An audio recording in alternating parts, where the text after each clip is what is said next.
ওয়ালাইকুম রহমতুল্লাহি ওবারাকাতুহু। আমার প্রাণপ্রিয় সহযোদ্ধা ও শিক্ষকগণ, আপনারা কেমন আছেন? আশা করি ভালো আছেন, কিন্তু আমি ভালো নেই। আজ আপনাদেরকে একটি দুঃসংবাদ জানাবো। এতদিন ধরে অনেক দুঃসংবাদই জানাচ্ছি, এর মাঝেও আজ আপনাদেরকে একটি গুরুত্বপূর্ণ তথ্য জানাবো, যা আপনারা জানেন না, আজকে আমি জানাবো। আজকের আপডেটটি হলো, আপনারা জানেন গত বৃহস্পতিবার আমি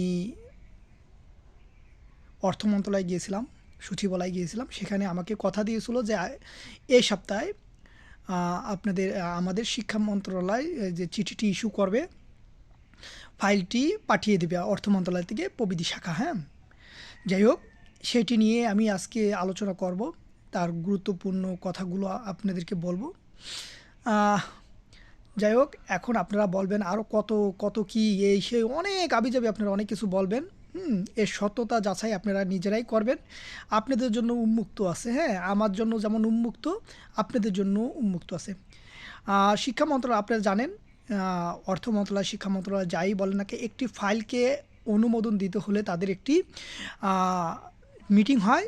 সেই মিটিংয়ে অনুমোদন হয়, মানে অর্থাৎ ফাইলটি ওঠার পরে মানে আপ হয়, আপের পরে আবার ডাউন হয়। আপনারা জানেন, গত সপ্তাহে আমাকে বলা হয়েছিল যে ফাইলটি এই সপ্তাহে শিক্ষা মন্ত্রণালয়ে চিঠি ইস্যু করা হবে, ফাইলটিকে উঠানো হবে যে চিঠি ইস্যু করার জন্য। সে ফাইলটি আজ মঙ্গলবার সকালে খুব যে প্রথম আওয়ারই এই ফাইলটিকে মিটিংয়ে উঠানো হয়, মানে আপ করা হয়। ফাইলটি আপ করার পর আমাদের প্রবিধি শাখার প্রধান যিনি আছেন, ফাইলের মিটিংয়ে হয় স্যারদের নিয়ে, সচিব স্যারদের নিয়ে, যাই হোক, যুগ্ম সচিব, অতিরিক্ত সচিব যারা আসছিলেন তাদের নিয়ে মিটিংটি করা হয়। মিটিংয়ে ফাইলটি উপস্থাপন করা হয়। যাই হোক, ফাইলটি উপস্থাপন করার পর ফাইলটিকে যে অনুমোদনের জন্য ফাইলটি দেওয়া হয়। দেওয়ার পরে ফাইলটি সংশোধনী পাঠানো হয়েছিল, এবং সংশোধনী পাঠানোর পরে যে ব্যাখ্যা প্রবিধি শাখা দিয়েছিল, এবং প্রত্যেকটি মতামতে যে 13টি কোয়ারি, আপনারা জানেন যে 13টি কোয়ারি দেওয়া হয়েছিল অর্থ মন্ত্রণালয় থেকে আমাদের শিক্ষা মন্ত্রণালয়। আবার শিক্ষা মন্ত্রণালয় আবার কিন্তু আমাদের অধিদপ্তরে পাঠিয়েছিল, সেই অধিদপ্তর থেকে আবার শিক্ষা মন্ত্রণালয়ে আসছিল 13টি কোয়ারির জবাব, এবং সেই কোয়ারির জবাব আমাদের শিক্ষা মন্ত্রণালয় পরিপূর্ণ করে আবার অর্থ মন্ত্রণালয় প্রেরণ করেছিল। সেই অর্থ মন্ত্রণালয় আবার সেগুলোর ব্যাখ্যা পেয়ে তারা আবার নোট তৈরি করেছিল। সেই নোটটি তৈরি করেছিল। সেই নোটটিতে কিছুটা সংশোধন আনার জন্য বলা হয়েছে। এটি নিয়ে আপনারা হয়তো ভাবতেন আবার কোয়ারি দিয়েছেন, না, কোনো কোয়ারি নেই।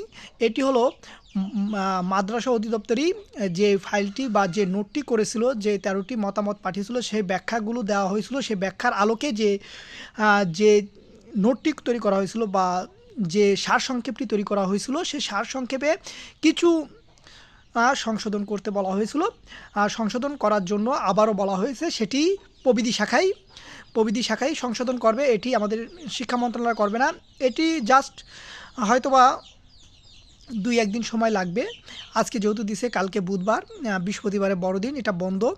সো এটি আবার একটু সংশোধনের জন্য দেওয়া হয়েছে। সেই সংশোধন হলো, আপনাদেরকে একটা সাপোজ এক্সাম্পল দিয়ে বুঝাই। যেমন আপনারা যে কোনো দরখাস্ত লিখলে আমাদের যে মাদ্রাসা সুপারদের জমা দেন, সুপার কিছুটা যে ওনার ভাষার সাথে বা তারতম্য থাকতে পারে, সেই তারতম্যগুলো আমাদের সুপার মহোদয় কী করে দেন, সংশোধন করে দেন, যে এই জায়গাগুলো তোমরা একটু সংশোধন করে নাও। ঠিক এরকমই প্রবিধি শাখায় ফাইলটি টেবিলে উঠানোর পরে কিছু কথা বা ভাষা বা কিছু ব্যাখ্যা বা যে নোটটি তৈরি করা হয়েছে, সেই নোটটিতে কিছুটা পরিবর্তন আনতে বলা হয়েছে। সেই পরিবর্তনগুলো আনার জন্য বলা হয়েছে। আজকে আবার ডাউন করা হয়েছে। ডাউন করে হয়তো বা কালকে আবার এটি প্রবিধি শাখার প্রশাসনিক কর্মকর্তাকে দেওয়া হবে। যাই হোক, প্রশাসনিক কর্মকর্তা সেই নোটটি আবারও দেখবেন, যেখানে আপনার সংশোধন করতে বলা হয়েছে, সেখানে উনি সে ভাষাগুলো অথবা সেই জিনিসগুলো সংশোধন করে আবারও ফাইলটি টেবিলে উঠাবেন। সো আজকের আপডেট হলো এইটুকুই। এখন অনেকে আমাকে নানা মন্তব্য করেন, সেটা আপনাদের ব্যাপার।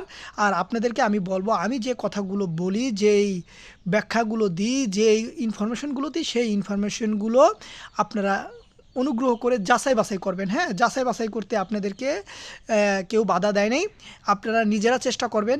হ্যাঁ, কারণ এখানে শাহীন শিকদারের একার বা বাংলাদেশ সংযুক্ত ইবতেদায়ী মাদ্রাসা শিক্ষক ফোরামের সদস্যদেরই এখানে স্বার্থ জড়িত না, এখানে সারা বাংলাদেশে 1,86,000 শিক্ষকদেরই স্বার্থ জড়িত। হ্যাঁ, সো আপনারা মাদ্রাসার যত শিক্ষক আছে সকলেরই স্বার্থ জড়িত। সো আপনারা নিজেরাও চেষ্টা করতে পারেন।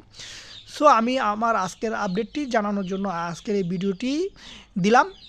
সো আজ রাখি, আল্লাহ হাফেজ, আসসালামু আলাইকুম ওয়া রাহমাতুল্লাহি ওয়া বারাকাতুহু।